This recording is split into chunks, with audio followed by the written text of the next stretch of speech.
में बिल्कुल विफल हुई है। नैनीताल की पुलिस कानून के नाम पर सिर्फ वसूली और लोगों को न्याय न दिलाने में विफल रही है, वसूली तक सीमित रही है। मेरा स्पष्ट कहना है, एक तो होता है आरोप, एक होता है सत्य।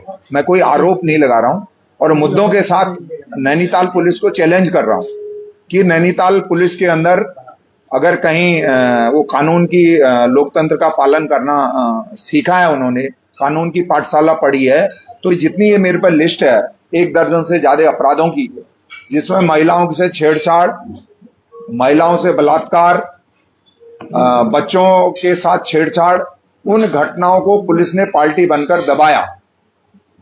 और उनके मैं बिंदुवार आपके सामने उनको उनके नाम सहित रखूंगा। और कुछ चीजें गोपनीय इसलिए रख रहा हूं मैं, क्योंकि यहाँ पर पुलिस के अधीनस्थ एक एलआईबी जो काम करती है वो भी यहाँ पर उपस्थित है। मुझे नहीं लगता कि क्या इनका काम है, क्या पुलिस का काम है, क्योंकि न्याय तो किसी को मिल नहीं रहा है। ये जिसको मर्जी गुंडा घोषित करते हैं, जिसको मर्जी ये शरीफ घोषित करते हैं। गुंडे को चाहेंगे तो ये शरीफ बन जाएगा और गुंडा और शरीफ को ही गुंडा घोषित कर देंगे। क्योंकि सबसे पहले घटना में चोरगलिया थाने की कहूं, ये कमलचंद कफलटिया जो मेरे बगल में बैठे हैं, इनको पुलिस लगातार 2 साल से प्रताड़ित कर रही है। और इतना बड़ा झूठ पुलिस ने करा कि इनके ऊपर एक झूठा मुकदमा करके चोरगलिया पुलिस ने इनको एक झूठे केस में बिगर किसी वारंट के, जो बेलेबल थाने से बेलेबल होती है, 7 साल से कम की जिस धाराओं में सजा होती है, मुखानी थाने को साथ में लेके, जो कि अपराधियों के साथ नहीं करती पुलिस। कहीं एक थाने की पुलिस दूसरे थाने के 20 पुलिस वाले, और इनके घर गए, इनकी माँ के कपड़े फाड़े, और ये खुद बताएंगे, ये मैं नहीं कर रहा हूं, इनके माँ के बयान है। और उसमें उन्होंने कपड़े फाड़ने और उनको धमकाने के सारे आरोप पुलिस को हमने तहरीर दी थी। पुलिस ने हमारी तहरीर नहीं लिखी, मैं उसका खुद साक्षी गवाह हूं। और उसके बाद इनको जबरदस्ती पुलिस ने झूठे मुकदमे में एलिगेशन लगा के इनको जेल की हवा खिलाई। एक रात ये जेल रहे, माननीय न्यायालय ने इनको 1 दिन बाद बेल दी और इनकी मां वहां बेहोश होकर गिरी। और उस मां को, जो जिसकी उम्र 65 साल है, क्या नाम है मम्मी का? भगवती देवी, जिनकी उम्र 65 साल है, उनको ऐसी भद्दी गालियां, वो वीडियो दिखाओ। अगर कोई महिला है तो अपने कान बंद कर लें, पुरुष हैं तो मैं सुनाना नहीं चाहता था, क्योंकि ये व्यथा ऐसी है जो हम महिला, आप सारी महिलाएं आए, मेरी माँ हो सकती है, कोई मेरी बहन हो सकती है, कोई मेरी बहू हो सकती है, कोई मेरी बेटी समान हो सकती है। उसमें ऐसे शब्दों का उपयोग किया गया है कि उस शब्द को मैं नहीं सुनना चाहता हूं, लेकिन मैं आज मजबूरी है। ये नैनीताल पुलिस, इसलिए मैंने कहा कि एसी में बैठ के जो पुलिस ऐसो आराम कर रही है, जो वसूली ले रही है, जो थानों से, गाड़ियों से अवैध रेते की वसूली महीना ले रही है, आखिर कानून के नाम से जो महिलाओं के साथ अत्याचार हो रहा है उस पर भी तो कुछ ध्यान कर लो। तो आज जो मेरा पहला कदम है वो इस कदम के साथ है कि अभी आज हमने पहली प्रेस करी है, नहीं तो उन महिलाओं को लेकर, पूरे मातृशक्ति को लेकर नैनीताल पुलिस के खिलाफ यहाँ बहुत बड़ा एक घेराव किया जाएगा। अगर उससे पहले इन मुद्दों पर पुलिस काम कर देती है तो हमें कोई घेराव का शौक नहीं, क्योंकि माँ बेटी, जो महिला, कोई सामने एक बेटी है 5 साल की और एक बेटी है, कितने साल की है इसकी उम्र? वो 10 साल की 10 साल की 2 बेटियां। अब उस बेटी को हम सामने लाएंगे कि इसके साथ छेड़छाड़ हुई, ये चोरगलिया पुलिस का कारनामा है। और उन्होंने, उसमें एक राजनीतिक व्यक्ति भाजपा का शामिल है और उसने जिला पंचायत का चुनाव लड़ना चाहता है, उसको दबाने के लिए पुलिस ने साठगांठ करके, अभी हम कोतवाल के आपको वीडियो सुनाएंगे, वो कह रहा है उन्होंने समझौता कर लिया तो पुलिस ने दबाव दिया कि समझौता कर लो, मामला रफा दफा कर लो। ये चोरगलिया थाने का मामला। इसी तरीके से खंसियों में एक एफआईआर तुमने कब दी है? अभी पिछले हफ्ते दी। इसी तरीके से इन्होंने, नारायण सिंह बरगली ने एक अपनी कोई तहरीर दी, उस पर कोई कार्रवाई नहीं हुई। इसी तरीके से एक रेणु बिष्ट अभी गोलापार से आ रही है, सोनी बिष्ट, उसको इतना मारा गया कि कमिश्नर साहब के दरबार में गई वो, उन्होंने कहा कमिश्नर साहब मुझे न्याय चाहिए। कमिश्नर साहब ने कहा भाई जिस व्यक्ति ने इस महिला को मारा उस पर गैंगस्टर लगा, उसने अपने घाव दिखाए महिला होने के बाद, और उसको न्याय नहीं मिला। तो हमारे ये कहना है कि पुलिस कानून है कहां। मैं आप सबसे कहना चाहता हूं कि ये लड़ाई पुलिस के किसी व्यक्ति विशेष के खिलाफ नहीं, पुलिस वाले भी हमारे भाई हैं, कोई अच्छा व्यक्ति है तो, लेकिन ये पूरे तंत्र के खिलाफ है। पूरे नैनीताल की पुलिस फेल है और मुझे डीजीपी और पुलिस महानिरीक्षक कुमाऊं रिद्धिमा अग्रवाल जी से उम्मीद है, अभी मैं उनके दरवाजे नहीं गया हूं, लेकिन उससे पहले मैं नैनीताल पुलिस को चेतावनी देता हूं कि भाई हर काम डीजीपी और पुलिस उप महानिरीक्षक का नहीं होता। आपके स्तर का क्या काम है? नैनीताल पुलिस ने इसमें कोई कार्रवाई नहीं करी, लगातार अपराधियों को संरक्षण दे रही है, लगातार गुंडाई बढ़ रही है, लगातार चरस इसमें के बढ़ रहे हैं, लेकिन शरीफ लोगों के साथ ऐसे घाव। मनमोहन शर्मा का जो खंजियों में पिटा, उसकी आज तक चार्जशीट पुलिस ने उनको बचाने के चक्कर में 6 महीने से ज्यादा का समय हो गया, चार्जशीट कोर्ट में पुलिस उसको फाइल नहीं कर रही है। और जो उसमें दोषी थे उनको पोस्टिंग देने के प्रयास में उनको पोस्टिंग दे रही है। ये मैं आपके माध्यम से कहना चाहता हूं। तो नैनीताल पुलिस का चेहरा मुझे लगता नहीं कहीं है, और उनको ऐसा लगता है कि समय बहुत हो गया, मेरा कोई कुछ कर नहीं सकता, बड़े आकाओं का हुआ है। तो आपके आशीर्वाद से हमको भगवान ने शक्ति दी है, और हम किसी के खिलाफ नहीं है।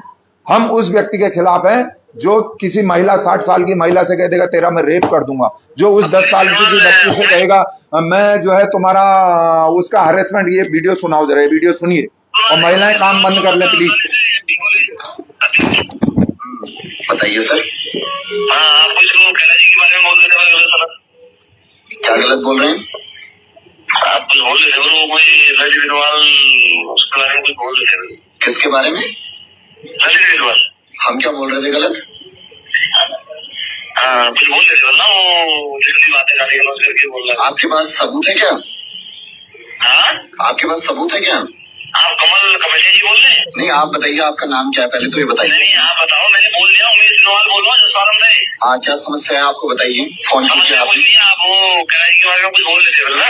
हम क्या बोल रहे हैं? हमारे तो सोशल मीडिया में अकाउंट, फेसबुक में सब कुछ पड़ा है, देखते नहीं हो क्या आप लोग? नहीं हम सब देख रहे हैं यार। क्या दिक्कत है आप? क्या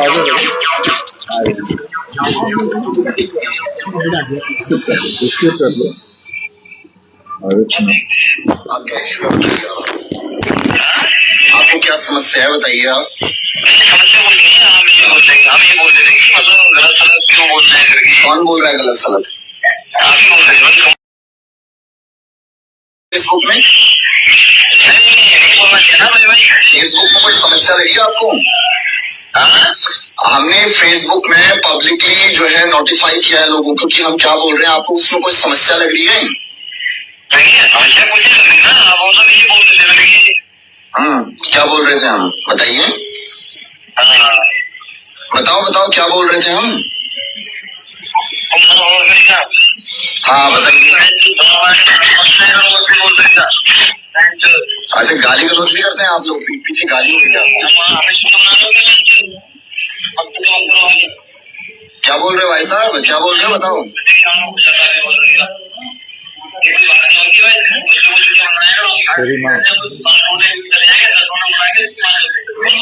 अच्छा, तो आप जो है आप ये धमकी दोगे क्या? ओ भाई जी, क्या बोल रहे हो, क्या बोल रहे हो? गाली करने की बात कर रहे हो? रिकॉर्डिंग हो रही है आपकी। अब ये रिकॉर्डिंग जो है जाएगी वहां पर। कैलाश जी के समर्थक हो ना आप?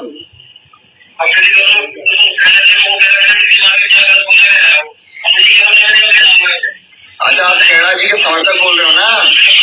ये सारा रिकॉर्ड हो रहा है भाई साहब, अभी देखेंगे लाखों लोग जाएगा इस पर।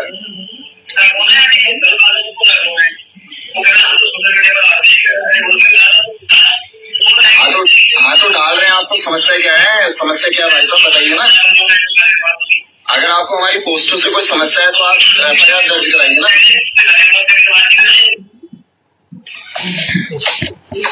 तो साथियों ये समर्थक जो माँ बहन की गाली गलौज कर रहे हैं, जो कह रहा है तेरी माँ को मैं ऐसा करता हूँ, आपने सुन लिया होगा, मैं तेरे बहनों के सामने उनको रिपीट नहीं करता।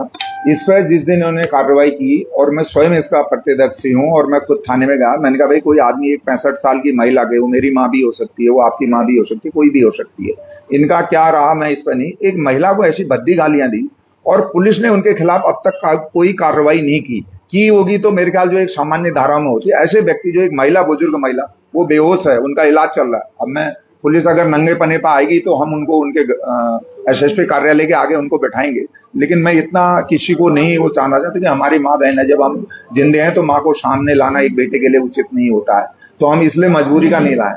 मेरा ये कहना है, बाकी कमल जी बताएंगे। इसी तरीके से भीमताल थाने के अंतर्गत एक नौजवान को कितने 22 अप्रैल को एक सामाजिक कार्यकर्ता उसको ये अलग पॉइंट है, ये अलग नहीं, थर्ड पॉइंट धारी तहसील में एक लड़के को मरने तक मारा, वहां लोग, आपको पता, थाने का घेराव किया, वो अखबारों में भी छपा। पुलिस ने उसमें दबाव देके कि उनको मारने पीटने के लिए वहां विधायक जी भी गए और उन्होंने उनको दबाव देके वो मामला रफा दफा करवा दिया, यानी उनको आज तक न्याय नहीं मिला। उन पुलिस वालों पर कार्रवाई होनी चाहिए। इसी तरीके से खैरना गर्म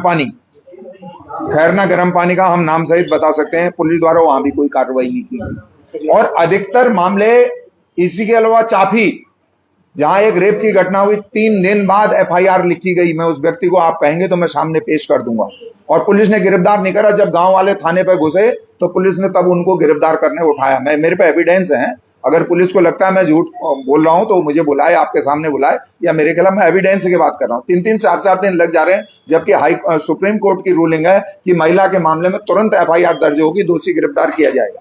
हम ये सवाल कर रहे हैं कि नैनीताल पुलिस कर क्या रही है, आखिर चाहती क्या है? ये शांतवादियों को क्यों बर्बाद करना चाहते हो भाई? क्यों अपराधियों को संरक्षण दे रहे हो? तो मेरा आपके माध्यम से फिलहाल इतना ही कहना है। बाकी बिंदुवार के बहुत सारे दर्जनों ऐसे केसेज हैं।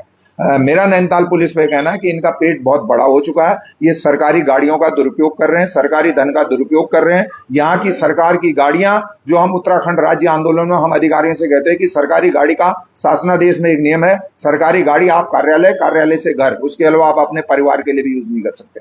लेकिन नैनीताल की पुलिस यहाँ से लेकर राजस्थान तक गाड़ी जाती है जिले के पुलिस आला अधिकारियों को, वो अपने ऐशो आराम गाह के लिए तो उसको मिलते हैं। आप देख लो कौन सा फरियादी ऐसा है जो कप्तान से मिला हो और उसकी फरियाद का निराकरण हो। अब कप्तान को ढूंढते रह जाते हैं लोग। और एक दिन मैं खुद ये स्वयं मिलने गए तो कप्तान ने इनके साथ जो बदतमीजी करी वो मैं यहाँ पे बताना नहीं चाहता हूँ, क्योंकि मैं किसी मामले को व्यक्तिगत नहीं बनाना चाहता। मेरी सामाजिक लड़ाई है, मेरी किसी व्यक्ति से लड़ाई नहीं, मेरी पद से लड़ाई है। जब जिले का पुलिस, जिले का डीएम, कुमाऊं का कमिश्नर, कुमाऊं के कमिश्नर भी तो दरबार लगा के सुनते हैं भाई, वो भी तो लोगों को 200 लोगों को रात के 10-10 बजे तक सुनते हैं। वो एक अच्छी बात है, हम उसकी तारीफ कर रहे हैं और सुनते हैं, इसलिए हम उनके बहुत सारी चीजों का काम नहीं होते, हम नजरअंदाज कर जाते हैं कि इसलिए कि कोई व्यक्ति काम तो कर रहा है। जो एक नेता के घर पर भीड़ होनी चाहिए थी वो कमिश्नर के घर पर भीड़ है, तो उसकी हम तारीफ करते हैं। जो अगर कोई काम कर रहा है, हो रहे नहीं हो रहे, वो एक अलग विषय है। इसी तरीके से जिले के अधिकारी जनता से मिलने का, धामी जी कहते हैं 10 बजे जो है टाइम है इनका मिलने का। अभी मैं धामी जी आएंगे तो उसकी शिकायत करूंगा। और 10 बजे ना कोई बैठता, 10 बजे पूरे दिन नहीं बैठते, हफ्ते आपने अधिकारी